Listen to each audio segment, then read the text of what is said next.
Assalamualaikum warahmatullahi wabarakatuh. Selamat pagi Bu Clara.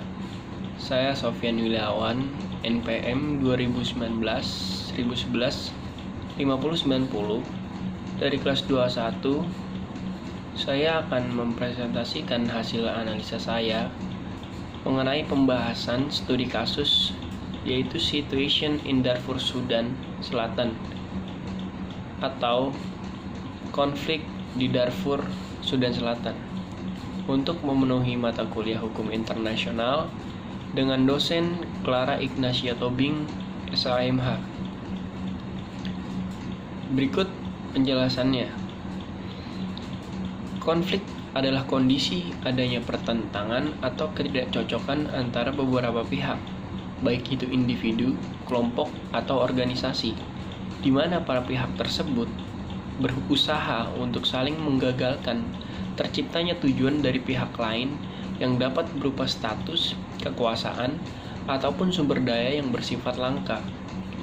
Konflik yang terjadi di Darfur, Sudan ini sampai saat ini nyatanya masih jauh dari kata damai.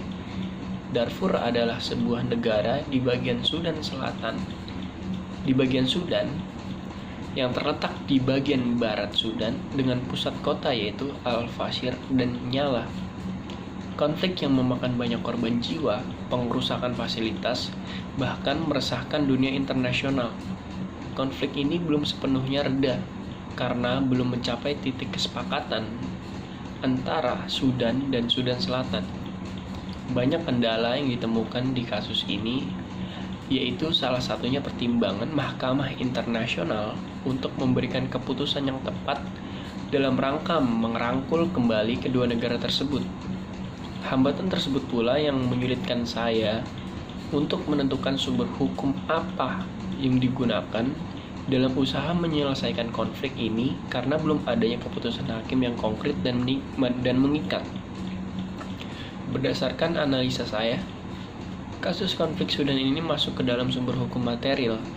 Maka dari itu, saya akan menjabarkan mengapa kasus ini dikategorikan sebagai sumber hukum material, serta menjabarkan beberapa faktor yang dapat mempengaruhi terbentuknya hukum dari aspek material yang terdapat di kasus ini menurut pengetahuan dan kesimpulan dari apa yang saya baca. Pertama adalah tradisi atau pandangan keagamaan serta masyarakat. Faktor yang dapat mempengaruhi terbentuknya hukum yang saya jabarkan pertama ini yaitu tradisi atau pandangan keagamaan serta masyarakat. Di negara Sudan sendiri, terdapat dua etnis terbesar, yaitu etnis Arab dan etnis Afrika. Jumlah penduduk di negara ini sekitar 41 juta jiwa yang terdiri dari kulit hitam 52%, Arab 39%, Beja 6%, orang asing 2%, dan yang lainnya 1%. Etnis Arab lebih cenderung memegang pemerintahan dibandingkan etnis Afrika. Mayoritas kebijakan-kebijakan yang dikeluarkan oleh pemerintah Sudan memihak kepada etnis Arab sehingga memicu terjadinya masalah internal karena perlakuan pemerintah Sudan yang tidak proporsional atau tidak adil terhadap daerah Sudan Selatan. Contoh masalah tersebut ialah terjadinya perang saudara di Sudan yang melibatkan salah satu suku di Sudan bagian selatan, yaitu suku Anya yang mayoritas beretnis Afrika penganut Kristen dan animisme melawan pemerintah Sudan pada tahun 1956 yang berakhir pada saat ditandatanganinya Addis Ababa Agreement pada tahun 1972 yang menghasilkan daerah otonomi khusus di Sudan bagian selatan. Pada tahun 1956 pula, menjelang kemerdekaan Sudan dengan bergabung bersama Inggris dan aturan Mesir, pemimpin Sudan Selatan menuduh pemerintahan baru pada saat itu rezim Omar al-Bashir yang berpusat di Khartoum telah mengingkari janjinya untuk menciptakan sistem federal dan mencoba memasukkan identitas Islam dan Arab pada negara tersebut. Jelas percobaan tersebut ditolak mentah-mentah melihat keadaan penduduk di Sudan bagian selatan lebih dominan menganut agama Nasrani dan animisme, karena sejatinya juga setiap agama mengajarkan umatnya untuk saling menghormati dan mengasihi sesama pemeluk agama lain, bukan untuk mengadu domba antar umat manusia. Kemudian faktor yang mempengaruhi terbentuknya hukum berikutnya yang saya akan jabarkan adalah kekuatan politik. Dari apa yang saya telah baca, di negara Sudan hampir seluruh segi dan aspeknya dipegang oleh pemerintah Sudan, termasuk kekuatan politiknya. Salah satu contoh yaitu dari segi politik dan ekonomi. Sudan Selatan sering tidak dianggap dalam keputusan politik serta proliferasi ekonomi ke daerah tersebut, menyebabkan ketidaksetaraan lapangan pekerjaan dan perkembangan daerah. Sering pula terjadi eksploitasi di daerah Sudan Selatan oleh pemerintahan pusat yang berlokasi di Sudan Utara.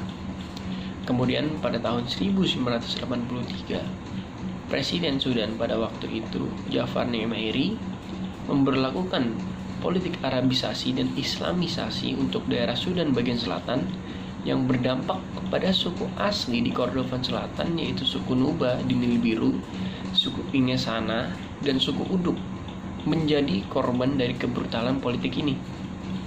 Selain itu, pemerintah Sudan juga membangun penambangan mineral dan minyak di Kordofan Selatan, Nil Biru, dan beberapa wilayah selatan untuk membangun Sudan bagian utara, serta penduduk Sudan bagian selatan juga tidak boleh mengikuti pemilu pada tahun 1965.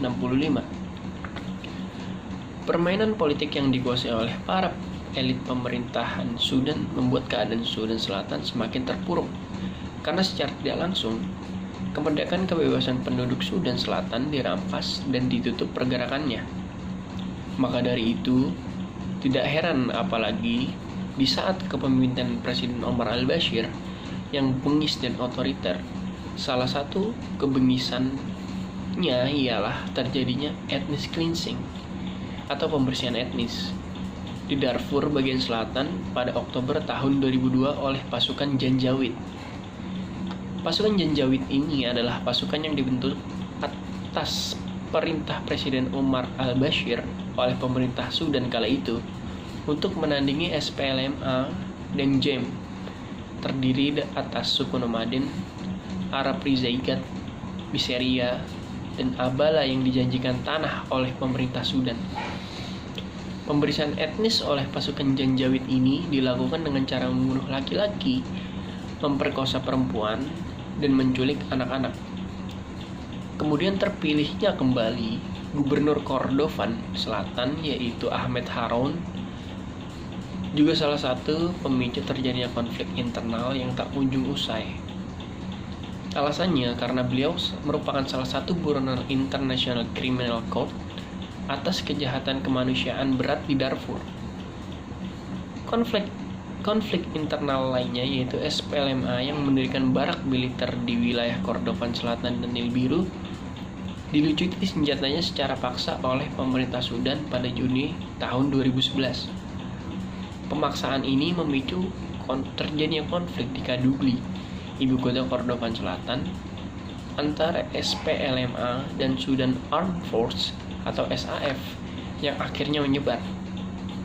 Perseteruan antara Presiden Sudan kala itu Salva Kiir dengan mantan wakil Presiden Sudan kala itu Riek Machar juga termasuk dalam daftar konflik internal yang terjadi di negara Sudan. Konflik ini terjadi dikarenakan Riek Machar secara terbuka menentang kepemimpinan Salva Kiir pada waktu itu yang belum bisa membawa Sudan ke arah yang lebih baik. Atas tindakan tersebut, Machar kemudian dipecat dari jabatannya. Setelah Kiir memecat Machar, terjadilah dualisme golongan. Tentara terbagi menjadi tentara yang loyal kepada Machar dan tentara yang loyal kepada Kiir. Salva Kiir menyalahgunakan Riek Machar atas terjadinya konflik di Sudan Selatan dan menuduh bahwa Riek Machar berusaha mengkudeta dirinya. Untuk menghentikan konflik agar tidak berlanjut, Ditandatanganilah Compromise Agreement on the Resolution of the Conflict in the South Sudan. Namun perjanjian tersebut dilanggar oleh SPLMA dengan mengambil paksa bahan bakar dan peralatan yang dibawa UNMISS melewati Sungai Nil dan menahan 18 orang tentara UNMISS dan 13 awak kapal lokal. Kemudian faktor yang mempengaruhi terbentuknya hukum ketiga atau yang terakhir yang saya akan jabarkan adalah situasi sosial ekonomi. Sudan masuk ke dalam kategori negara termiskin dan terbelakang yang dilatar belakangi karena ketidakmampuan negara ini dalam mengolah sumber daya yang dimilikinya, yang berimbas pada timbulnya ketidakseimbangan proses pembangunan dan juga pertumbuhan ekonomi yang tidak merata. Belum lagi adanya konflik-konflik yang terjadi di negara ini yang tak kunjung usai, membuat Sudan harus bekerja keras bahu-membahu dalam rangka mendekonstruksi segala aspek yang terkikis oleh badai konflik.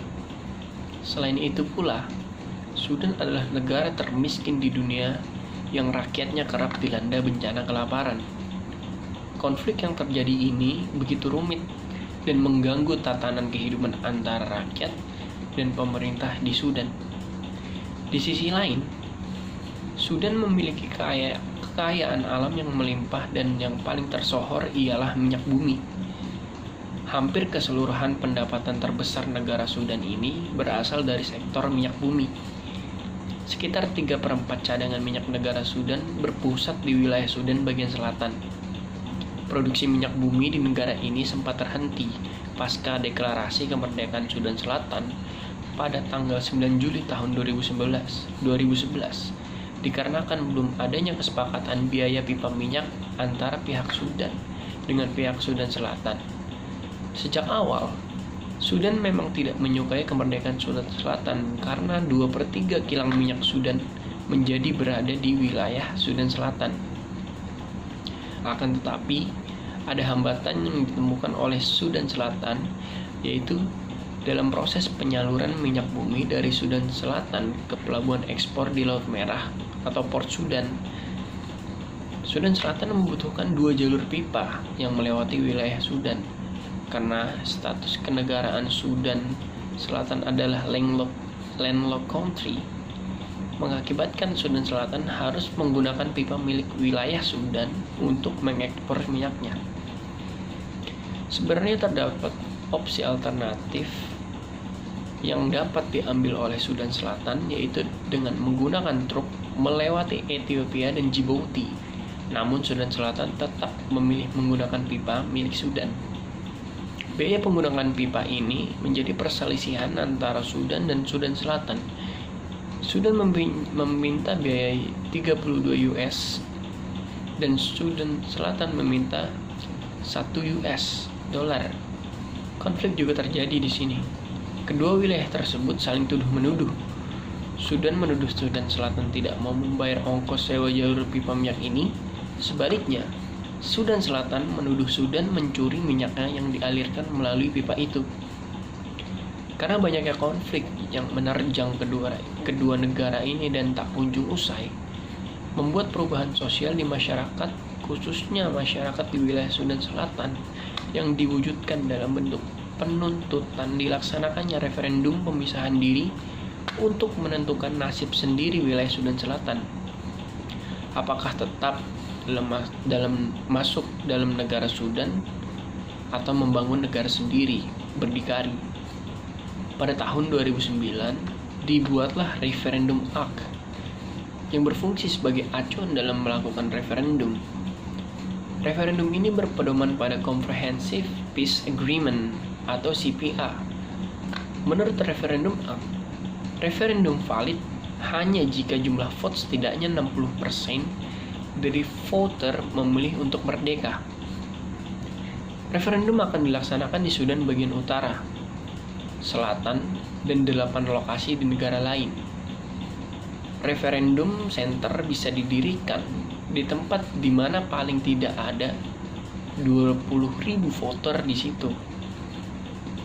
Registrasi voter dilakukan dari 15 November tahun 2010 sampai dengan 8 Desember 2010, dan pelaksanaan referendum dilakukan pada 9 Januari 2011 sampai dengan 15 Januari 2011. Hasil dari referendum diumumkan secara resmi pada tanggal 7 Februari tahun 2011 dengan hasil 97,58% dari 3.947.676 voter menginginkan Sudan bagian selatan merdeka dari Sudan. Sudan Selatan resmi menjadi negara baru pada 9 Juli tahun 2011 dengan nama resmi Republic of South Sudan, tepat 6 tahun setelah berlakunya CPA. Referendum pemisahan diri yang dilakukan Sudan Selatan tidak serta-merta menjamin kedamaian kedua negara tersebut. Realitasnya, sampai saat ini, konflik di kedua negara tersebut belum terselesaikan dan tetap berlanjut. Penyebab pertama konflik tersebut belum reda sampai detik ini ialah belum adanya kesepakatan harga penggunaan pipa minyak milik Sudan oleh Sudan Selatan dalam mengekspor minyak bumi ke pelabuhan ekspor di Laut Merah. Kemudian pembahasan mengenai perbatasan kedua negara yang masih belum final, terutama di wilayah Abyei, dan yang terakhir saling tuduh-menuduh antara Sudan dan Sudan Selatan yang mendanai pemberontak di masing-masing wilayah. Sekian presentasi yang dapat saya jabarkan, kurang lebihnya mohon maaf. Billahi taufiq wal hidayah. Wassalamualaikum warahmatullahi wabarakatuh. Selamat pagi.